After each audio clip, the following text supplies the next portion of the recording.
Hello and welcome to This Artworks, Lichfield Radio's arts and culture podcast. And this week I'm talking to Tom Roberts, actor of stage and screen and voiceover artist. And Tom, thank you so much for coming in. It's a pleasure. It's lovely to see you here. Good to see you. So, Tom, you're a really familiar face to anybody who watches the best known and best loved television shows, on TV. You have been in 2.4 Children, where you were Tony. Tony is the one, yes, the neighbour. Yes. Regular character. You've been in EastEnders and you've been in Coronation Street, which we'll talk about a bit more later, and you've been in Emmerdale and you've been on The Archers. I mean, just everything you can think of, you have appeared in. I have. I think I've done every soap there is. I've done Brookside as well, which was really giving my age away. I loved Brookside. I know. I was the leisure centre manager in Brookside. I've done them all. I think when I did do Corrie, I think the angle they took on that was that Tom's been in every soap there is. So it was a good angle to have. But yeah, and hopefully I'll do some more going forward. I'm sure you will. Yeah. So some people know you as Tom, some people know you as Rich. I know you as Tom. Why is there the difference in name? Oh, it's a bane of my life, that one. When I became an actor, I joined Equity, which is the union, and you couldn't have the same name as another actor. And there was another Richard Roberts. So my name is Richard Roberts, and I don't know who he is, but there was another Richard Roberts. So I had to change it. So I went through a phase of thinking, what shall I do? Shall I change my surname or my Christian name? And I thought of Richard Aldridge, because I lived near Aldridge, but there was a Richard Aldridge. And I went through 3 or 4 until I came across, I thought, well, let's go with Tom, because Tom was my granddad's name. Oh. So all these years on, 35 years on, some people call me Tom, mainly other actors and colleagues and friends and family call me Rich. But it can be confusing, because there are times in a room where the people that call me Tom don't know that I'm Rich, and vice versa. So you have no preference for the name? No, call me Tom. Call me Tom. Yeah, that's all right then. Yeah, let's go with that. Lovely. So have you always wanted to act? Was it a childhood No, not dream? really. I mean, I think like a lot of people, that I went through school not really knowing what I wanted to do, and I was a bit of a dropout, bit of a rebel at school. When I got to about 15, 16, I was one of those kids that smoked at the bottom of the field, that didn't really want to do the academic stuff. And I didn't know, but I did have a drama teacher, and it's often the way, isn't it? A great teacher is someone you always remember. And there's a guy called Jeff Paxton at Queen Mary's in Walsall, where I went to. And he was the drama teacher. Well, I mean, drama wasn't on the curriculum at that time. It was an after-show club. But he got me into it, and I did a couple of plays, and I really thought it was something that I could do and enjoyed. So I did that. Did a bit of amateur stuff again at Walsall. I did amateur dramatics, and just found the whole thing quite fascinating, really. And then. I still didn't know what I wanted to do. I went to live in France for a while. I had a French girlfriend, so I thought I was in love, and I went to live with her for a year. Worked in a factory, came back, went to Liverpool Uni, doing completely different course to acting. And so I must have been 23, 24 when I returned to it. I thought, well, let's have another go. And I went to drama school in London, went to Mount View, and I would have been 24 at that time. And it went from there, really. I worked, from that I went into a couple of shows. I worked for 3 or 4 years non-stop, and I thought, this is great. Why do people say it's a hard career? It's not. But I was lucky to start with, and didn't really stop. But then, of course, it's not like that. You have to have other things as well in between. And, so that's kind of, it went from there. And I think coming from Walsall, I like to think I'm not a lovey. I'm not. I mean, I do know a lot of loveys. How are you, darling? Are you all right? Didn't I see you in 12th Night the other day? There are plenty of people, and that's fine. But I can't. If I spoke like that in the Wheat Chief. You'd be dead. I'll get decked. Yeah. In fact, I remember when there's a guy. I was in the Wheat Chief in Walsall years ago, and I'd just done 2.4 Children, and this bloke came up to me at the bar, and he said, "Excuse me, mate, I've seen you in that 2.4 Children." He looked at me and then he went, "I think it's crap. I don't like it at all." He says, "Why don't you do Cracker? That's good, that is." Well, Yeah, if only it was like that. So you end up doing things that you are told to do and have to do rather than what you'd like to do, I guess. But, yeah. So with acting, I find it a fascinating profession because it's storytelling. It's part of storytelling. It's one of the things that I find most endearing about us as a species is that we love stories. Stories are the thing that we listen to on telly and radio and read, that give us pleasure, during our downtime. Is the storytelling part of acting something that interests you, or is it more of a technical process? Yeah, very much so. So I think the storytelling, especially in theatre, is there because you're telling a story from beginning to end. TV is very bitty, and you might be doing the final scene on the first day. That's all over interesting. the place. So it's not in order. No, TV and film isn't, and very often you walk on first day not knowing someone at all, and you've got quite an intimate scene with somebody you've never met before, so that is weird. So there is a story there, but it's very disjointed. You can't. It's hard to get hold of that. With theatre, it's better because you're going from A to Z, and it's more of a linear tale. Yeah. But yeah, of course. I mean, you're attracted to good stories, good writing. Every actor talks about good writing, but it's true, because it makes it real. It makes it hang together. So if you can perform what is written well, you're halfway there, I think.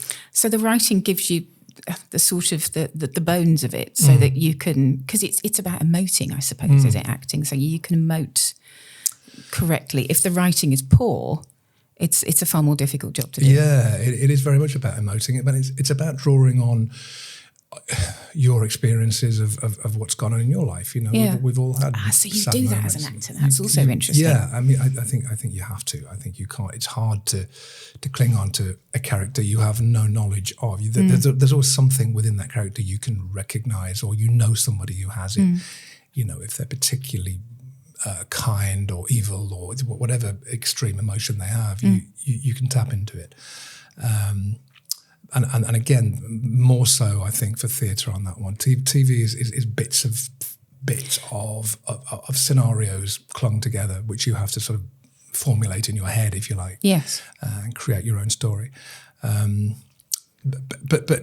some of the best actors. I mean, I love, if you're talking about film actors, people like De Niro and Al Pacino. I think they're good because you don't know that they're acting. You're just watching a process, and also it's so self-contained. It can be the movement of an eyebrow, or the sort of the way that somebody blinks that can tell you something about it. Yeah. I find that process fascinating because it must all be going on in the head, but you obviously can't gurn to a camera. It has to be so contained and so subtle. It's so true. Yeah, and I saw you do that when I saw you at in Educating Rita. There's a scene in that where you have to be drunk. Drunk is hard. Yeah. And I was thinking, because if somebody asked me to pretend to be drunk, it would be, that kind of nonsense. You do the stereotype drunk. We all do, Because you never, when drunk, obviously I'm never drunk, but when drunk, you don't think, this is interesting, how am I moving? But you acted drunk, which I think is possibly extremely hard, so well. And it was the tiny things. Yeah. It is, and I think it goes back to, okay, I may have been drunk in the past, so I can go back and go on that. But we all know people who've behaved in a certain way at a party, and they've had you're not drunk, but they are, and you're noticing. To me, it's slightly over concentrating on what you're saying to get the words out, rather than falling around. It's a little bit in your face, a little bit, and it's observing all the way through, and. Yeah, I do remember that one. It was it's trying not to be the drunk uncle at the wedding, which is the cliche. If you it's like. What a non-actor would do. It's the default, isn't it? Yeah. But it's just looking at people and looking at behaviour and replicating. It's copying, really. So it's all about observation. When you act, you are sort of throughout your life. It's the way that the writers do it. Writing is all about observation. Yeah. And we're constantly watching people and listening to conversations. Yeah. And so you take that information and apply it to a character. Yeah, you make a mental note, really. I mean, anything you do. And this morning I was in the Faro Lounge in Lichfield having a coffee, and I can't help myself seeing how people are behaving, just getting nuggets of how they're interacting. Are they looking at the partner they're talking to? Are they even physicality, how they're walking? It's it must be quite annoying for people that I'm with because I do like to observe, the whole thing about people watching when you're abroad. It's like that really. And imagining what they're like and what their home life is like. Are they married? Have they got kids? What job do they do? Yeah. So we talked about this before, but you often play sort of sensible, trustworthy characters, doctors and policemen and solicitors. But in Corrie, recently, you played a baddie. I know. Was that fun? It was great. It was absolutely brilliant because I rarely am a baddie because I think because I'm tall, I suppose I have a look of authority. I don't actually, but I may look that way. So I'm always a teacher. I'm always a copper or a detective, a procedural character, if you like, on TV. So that's fine because it's work. But when Corrie came along, they wanted a baddie who'd got a real past, and he didn't see. He was quite charming at the beginning, as they often are, and then things became obvious and came out a little bit. I remember I was doing panto in Wolverhampton when they gave him the audition, and these days you have to self-tape for audition, which means you basically you film yourself or get someone to film you doing the scene. So I did it in the dressing room at Wolverhampton, and I got offered it the next day, which is rare because literally, there's so much luck. If you have to look the part. They obviously wanted someone who looked like me, so I was lucky. And it went from there. But baddies are great because they are, there's so many layers to a baddie, and you can do the charm, and then you can in an instant just turn it around, and again it's in the eyes as well, and getting a bit sinister deliveries. It's just much better. Yeah, loved it. In writing terms, we say character plus conflict equals plot, and that can be an internal conflict and an external conflict. With a baddie, I imagine that's an awful lot of fun because they'll have the internal conflict, but the external conflict as well. In Corrie, of course, where you've got this whole sort of mysterious backstory as to who were you, who perhaps were you not. Did you beat up Carla's whoever it was? I can't remember. I did watch it. Beat somebody up. It was very strange because it was. I started before COVID, and then COVID came in about 2 months into it. So I think I started in the January of 2020, and then COVID came around, and Corrie carried on, as did EastEnders, but it was so regimented in terms of distance to people. So every scene was, and there was actually a guy employed with a stick, a 2-meter stick, to make sure you kept the distance. So that scene when I was beating someone up, that had to be done 2 meters apart. So it was all camera angles, and I'm punching and being punched, but the guy's a long way away. It was very strange, very weird.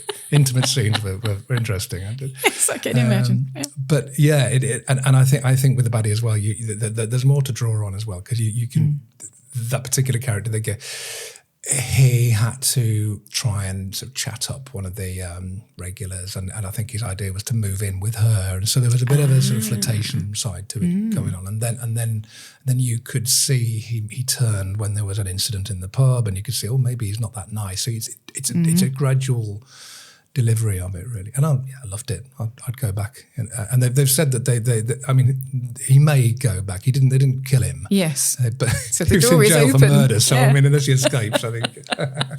And of course, you were in Doctors for a long time, weren't you? Yeah, what a shame Doctors isn't going on anymore. But yeah, I did that early 2000s with Christopher Timothy when he was directing down there, and it was great because it was Birmingham, it was local.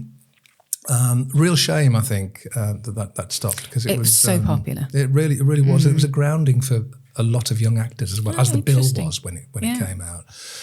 But I suppose on the, I'm always defending Birmingham and Walsall and Lichfield. I love the part of the world, but Birmingham, I've always felt it's been bypassed. Yeah. I don't know, we've gone off on tangent a bit, but I think it's gone. Everything's in London, then Manchester, and then you think, well, give Birmingham something. And I think now, with Stephen Knight's studios that just opened in Digbeth, the Peaky Blinders guy, there's going to be more production going on. Yeah, they're filming. I just did a little bit on Silent Witness, which is done in Birmingham now. So there's more happening. But Doctors, it was a daily TV show, and it was I hugely thought quite popular. well written for the speed that it was out. Yeah, and quite unusual, as you say, for a daily one, because I imagine the writers are writing almost, before you step in front of the camera. Yeah. It's a shame. You've also obviously done an awful lot of theatre. And I think when we first met, which was about 10 years ago, and I was interviewing you for, I think, Staffordshire Live, you were in a production of On Golden Pond with, was it Stephanie Beach? Stephanie Powers. Stephanie Powers, that's right. That was a great show. That was Richard Johnson was in that. Golden Pond is the elderly couple who live on the wonderful. Absolutely. I'm sure you know it. Yeah. And Richard Johnson was in his 80s when he did that, I think. And he was, if you Google Richard Johnson, he was in everything in the 60s. He was a very debonair. He was up for James Bond but couldn't do it. Gosh. So he got his mate Sean Connery to do it because Richard was in a play at the time. The stories, and we would go for a curry or to Wetherspoons and other pubs are available afterwards. And Richard was always the last out. He was always the one with the stories. And I believe that was his last show as well. But he died soon afterwards. But that was a tour, UK tour. Yeah, I think it was, wasn't it? It was quite fun. So, theatre, TV, or film for you? What do you enjoy most? I enjoy theatre the most because of, as we said, the story is there and you can follow a story. Yeah. In an ideal world, I'd do a bit of both because the pay is better in TV. Theatre is notoriously not great, so a combination of the two. But theatre is what makes me smile the most, I think. TV is a little bit stressful, and you've got to think about. And I'm getting older, so remembering lines that quickly. I mean, Corrie. I can guarantee you as well on things like any soap, the actors will have their lines on the floor under the table, and they'll just really, because they haven't got time to, of course, to learn all the time. So they just the refer. Old shirt collar idea. So I say, quick, do it now, because they're in my head now. Say the lines now. So walk me through a day on Corrie. What would happen? What time would you ordinarily arrive?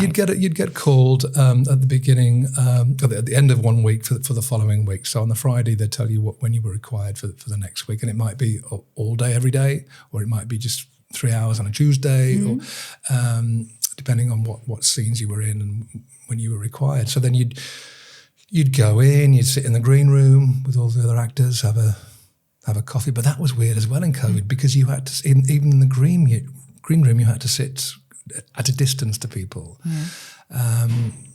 You'd do that, then you get called on to set, do your scene, go back in. And the set itself, it's just frontages, is it? Or is it?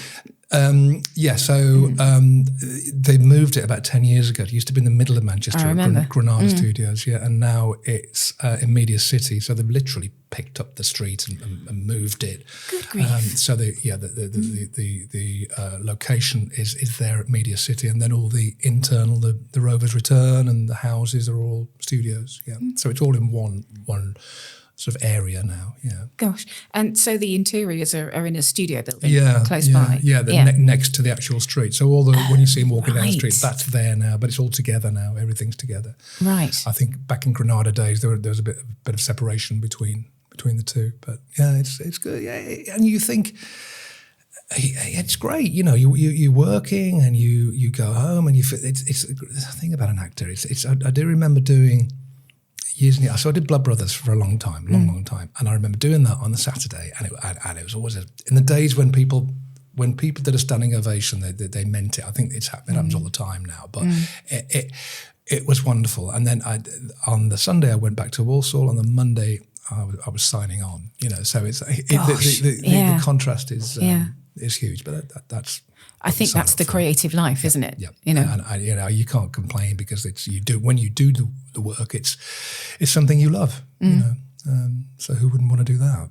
No, absolutely. I mean, I think it's quite common, isn't it, to have to go and do a few shifts in a pub or go and be a receptionist for a bit or whatever it is. A few dodgy jobs, but just to make ends meet. Well, I don't do that now, but I have worked in bars and also. So I did a teaching degree a few years ago, so I lecture now in between for that reason. Of course you do, absolutely, yes. So I do film acting in Digbeth actually. And they're great because when acting work comes along, I just go and they get cover in and I go and do it. But we all need a basic, don't we? We need to pay the mortgage basically, and get food and feed the dog. Yeah. Do you enjoy teaching?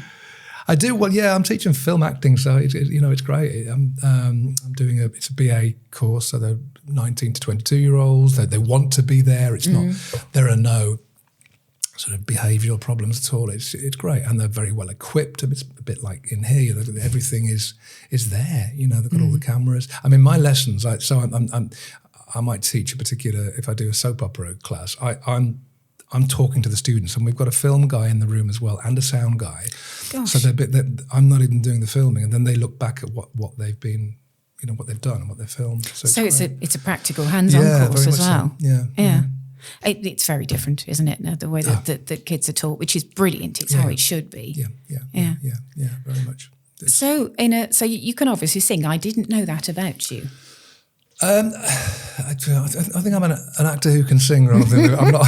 I'm not singer who can act. I mean, I enjoy singing, and I play in a blues band. I strum the guitar a little bit. And I do these nights at the hub in Lichfield, these acoustic lounge nights, and I use some colleagues who are good singers, but I'm like the kid with the football. I need to do one song at least, so I'll do that, or a duet.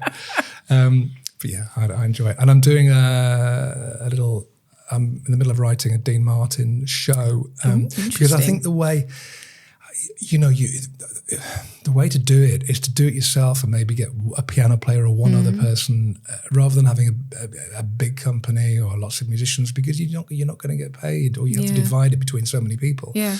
So I thought, well, let's just do a little show about Dean Martin, and I'm currently reading all lots of stories about him, and I'm going to put it into a little show. He was an interesting man, wasn't he? He was, yeah. Is it true that when he was acting inebriated, he wasn't actually inebriated? He wasn't the drinker. No, he wasn't. I mean, he did like a drink, but he wasn't. That was played on very much so. I mean, what killed him was the smoking, really.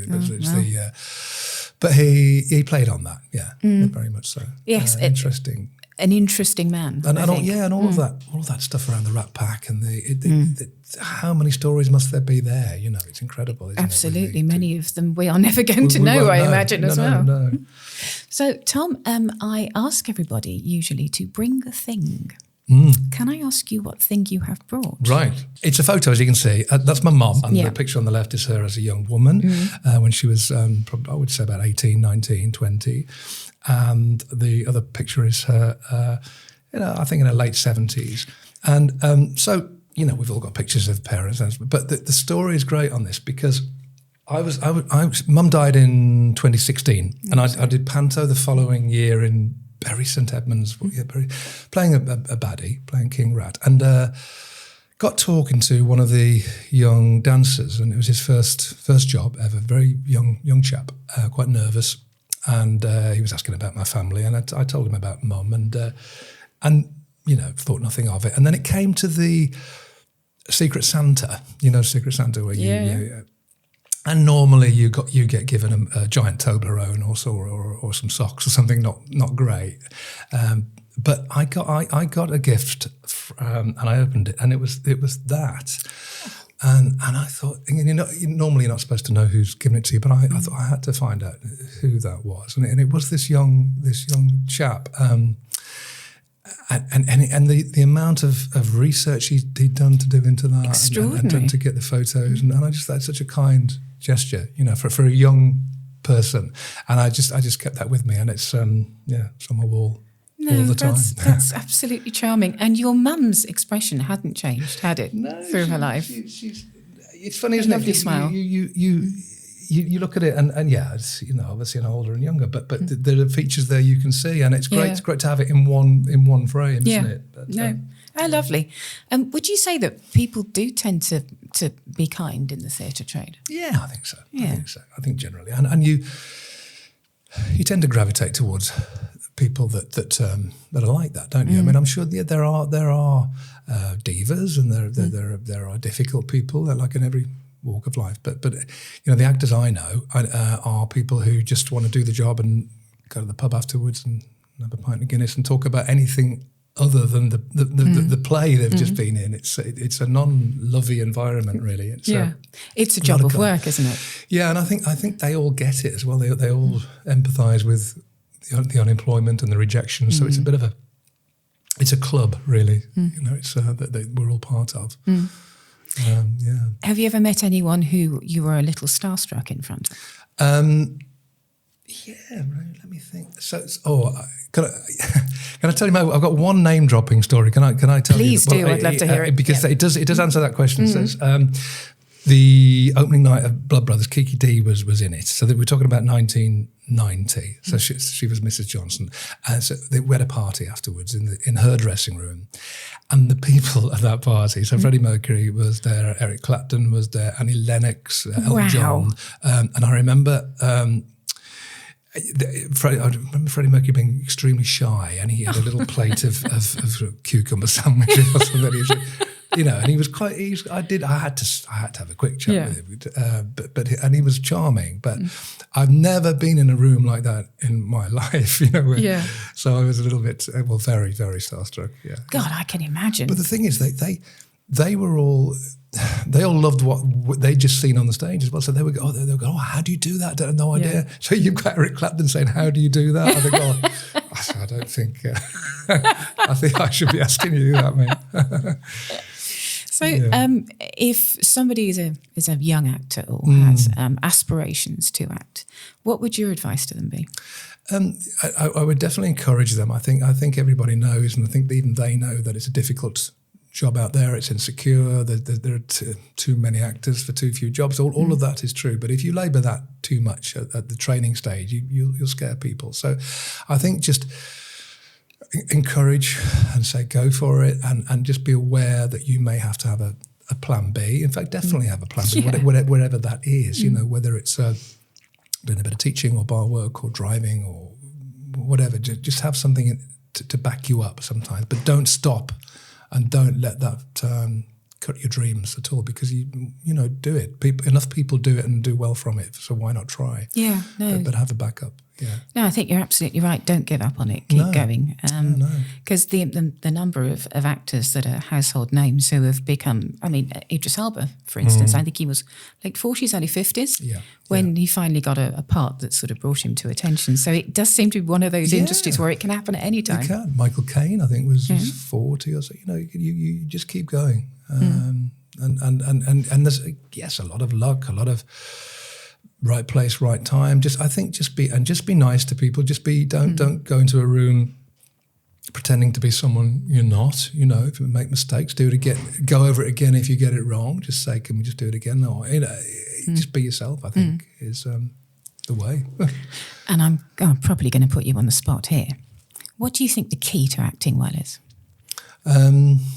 Again, depends on. So I'd say key for film acting is just focus and concentration, preparation, know your lines, and just be natural, be as natural as you can, and don't over try. I think because everybody can see when people are over trying in any walk of life. I think. Theatre acting, get on well with people, be there on time. Again, learn your lines, be professional. And then people remember that. If you're brilliant, if you're absolutely brilliant but are a pain in the backside, then people remember that too and won't employ you because they don't need to, because there's other people they can use. So be nice, you know, and be prepared. Well, I think that's good advice in all walks of life, don't you? Of course it is. Yeah, it's been such a joy to have you, and thank you so much for coming. I'm sorry if I've waffled. No, not at all. Absolutely brilliant. And I'm hoping that I can persuade you to come on as a guest on Drive Time. Love to. If you have the time, and if you're obviously not off acting somewhere glamorous and gorgeous. Well, if Spielberg hasn't left a message on me, I'm sure it'll be fine. Give him time. Thanks again, Tom. Thank you, Jess.